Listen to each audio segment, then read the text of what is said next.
মানে মূল যে বিষয় পুরনো বছরকে বিদায় এবং নতুন বছরকে স্বাগত জানানো, খালি নামের এদিক সেদিক, কিন্তু আমরা মূল যে আমাদের সংস্কৃতি, আমাদের যে ঐতিহ্য, সেটা আমি দেখলাম গত 3 দিনে 3 জায়গায় যাওয়ার পর দেখলাম যে আমরা সবাই কিন্তু এক।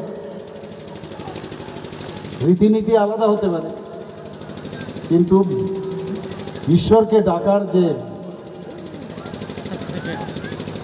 যে পদ্ধতি, সেটার একটু ব্যতিক্রম আছে। এর জন্য আমরা বলি যে ইউনিটি ইন ডাইভার্সিটি। প্রায়শ বলি আমরা যে বিবিধের মাঝেও আমরা সবাই যে ঐক্যতা আমরা রাখি। আবার উল্টো দিকেও এখন আমার যেটা মনে হয় সেটা হচ্ছে যে ডাইভার্সিটির মধ্যেও ইউনিটি আছে।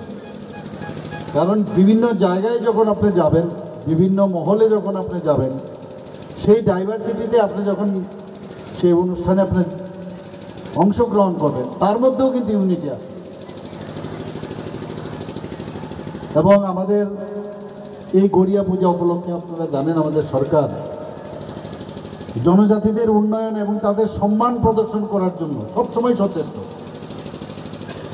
এই গড়িয়া পূজার আগে 1 দিনের ছুটি ছিল, আমরা সেটা 2 দিনের ছুটি করেছি যাতে আরও বেশিভাবে পালন করতে পারে। আমরা জাতি জনজাতিদের নিয়ে যে একটা ঐক্যের ফাটল বহুদিন ধরে এখানে প্রচেষ্টা হয়েছে, খানিকটা আমি বুঝেছি।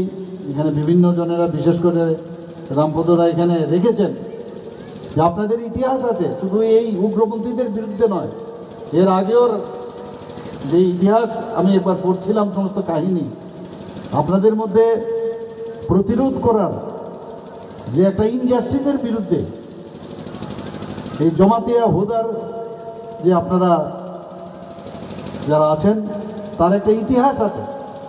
সেই ইতিহাসকে আপনারা সামনে রেখে এখানে বিভিন্ন জায়গায় উগ্রপন্থীদের যেভাবে আপনারা প্রতিরোধ করেছেন, সেটা কিন্তু ওই যে পুরনো যে ইতিহাস, তার কারণেই এটা সম্ভব হয়েছে। আপনাদের মধ্যে সেই ক্ষমতা আছে।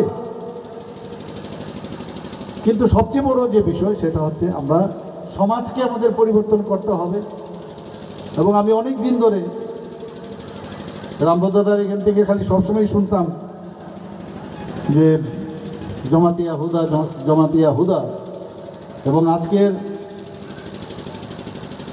এই যে বাবা গড়িয়া পূজা উপলক্ষে আমি সত্যিকারের অর্থেই আমি এসে এখানে খুব আনন্দিত এবং খুশি হয়েছি যে আপনাদের ঐক্যতা আমি দেখলাম। এতক্ষণ হয়ে গেল, প্রায় 11:30 বাজে। আমি বক্তৃতা খুব বেশি এটা দেই না, খুব শর্ট। যেখানে যারা যারা বক্তব্য রেখেছেন, যে দৃঢ়তার সাথে আপনাদেরকে যে কথাগুলো বলেছে, সেটা আমি লক্ষ্য করছিলাম। এবং সেটা আসে কখন ভিতর থেকে, সেই যখন কিছু করার একটা তাগিদ, যে রাষ্ট্রবাদী যে চিন্তা, সেটাও কিন্তু আমি খেয়াল করছিলাম। শুধু জমাতিয়া হুদা সমাজের জন্য না, অন্যান্য যারা সমাজ আছে তাদের জন্য আপনারা ভাবেন, জাতিদের জন্য আপনারা ভাবেন। এবং তবেই আমরা সবসময় যে কথাটা আমরা বলছি, প্রধানমন্ত্রীজি বারবার বলছেন যে এক ভারত শ্রেষ্ঠ ভারত, আর আমরা বলছি এক ত্রিপুরা শ্রেষ্ঠ ত্রিপুরা। এখানে এই কথাটাও উঠেছে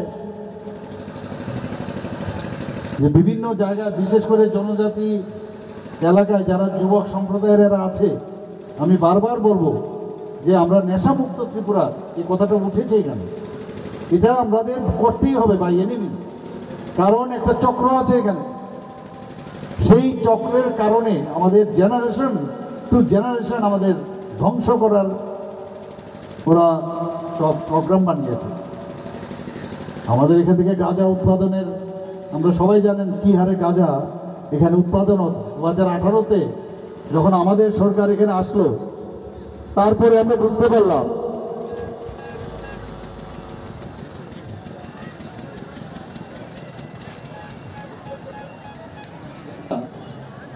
আমাদের সিজ করতে লাগলো। তখন আমরা বুঝতে পারলাম যে এটা একটা ইন্ডাস্ট্রির পর্যায়ে নিয়ে গেছে। আসাম হয়ে উত্তরপ্রদেশ, বিহার, বিভিন্ন জায়গায় যেত। কিন্তু আমাদের এখানে সবচেয়ে ডেঞ্জারাস যে ড্রাগস সেগুলো কোথা থেকে আসে? মায়ানমার থেকে। মিজোরাম আসামের বর্ডার হয়ে ত্রিপুরাকে করিডোর করে বাংলাদেশ যায়। কিন্তু দুঃখের বিষয় সেইগুলো আমাদের যারা ইয়াং জেনারেশন তাতে কিন্তু ভিকটিম হয়ে পড়েছে। আমরা জিরো টলারেন্স নীতি আমরা নিয়েছি। আমি এনএসি মিটিংয়ে আমি যখন গুয়াহাটিতে গেছি, সেখানে আমাদের মাননীয় হোম মিনিস্টার বারবার বলছে কি আমাদের এখান থেকে এই ধরনের নেশা সামগ্রী বাইরে আমরা যেতে দেব না এবং ভিতরে আসতে দেব না। কিন্তু সোশ্যাল মিডিয়া বোধ, কারণ এত বছর ধরে আমরা দেখেছি যে এইগুলোর দিকে যেভাবে নজর দেওয়া উচিত ছিল সেটা কোনো অবস্থায় করেনি, বরং আরও এনকারেজ করেছে।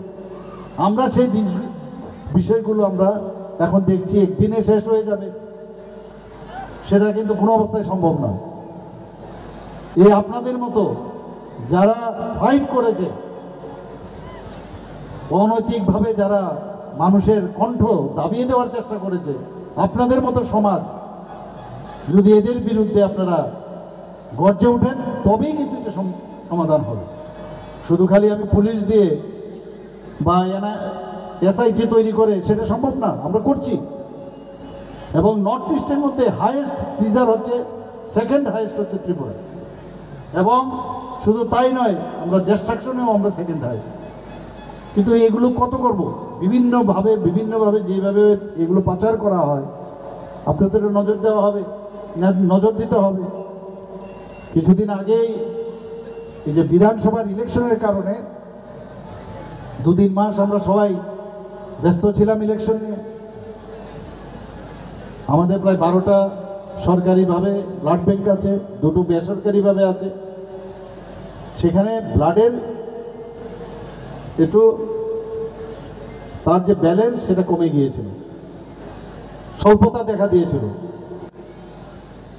খালি আমি আবেদন করেছি, আজকেও সকালে আমি ত্রিপুরা মেডিকেল কলেজে গিয়ে একটা ব্লাড ডোনেশন ক্যাম্পে আমি সকালেও ছিলাম।